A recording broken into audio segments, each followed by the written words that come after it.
I'm doing a speech on animal cruelty and why it should be banned. Every single year in the United States, over 110 million animals, including mice, rats, frogs, dogs, rabbits, and monkeys, are killed in labs. Imagine your pet beagle or the rabbit you saw in the park being trapped inside a cold metal cage for its entire life just to test the new brand of glass cleaner. Many people believe that animal testing is necessary for medical breakthroughs. However, the reality is that a huge portion of these tests are for cosmetics and household products we already know are safe, or for experiments that never actually lead to human cures. Animal testing is ethically wrong, scientifically unreliable, because animals are biologically different from humans and completely unnecessary now that we have superior technology. With that being said, there needs to be a total ban on the practice. Today, I will discuss the hidden cruelty of the lab environment, the high failure rate of animal to human drug trials, and the high-tech alternatives that are actually safer for us.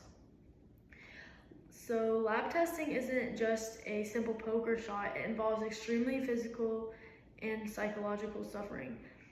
Animals in labs are often blinded, poisoned, or forced to live in social isolation in small cages. While the Animal Welfare Act exists, it actually excludes about 95% of the animals used in research, specifically rats, mice, and birds, meaning they have almost no legal protection from the abuse.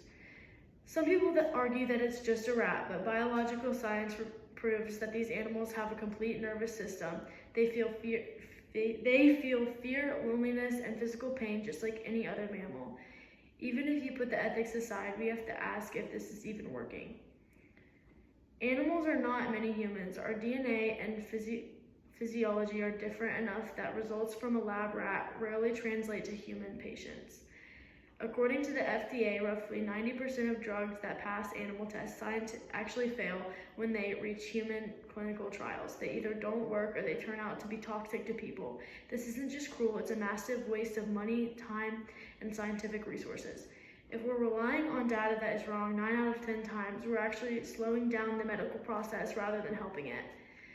Since the old way is failing, let's look at the 21st century solutions. We no longer need to rely on 19th century methods because we have high-tech, human-based alternatives. Examples of alternatives are organs on a chip, which are tiny chips that contain real human cells and mimic the functions of a heart, lungs, or kidney.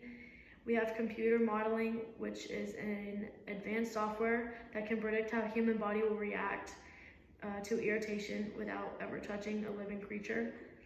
And the benefits are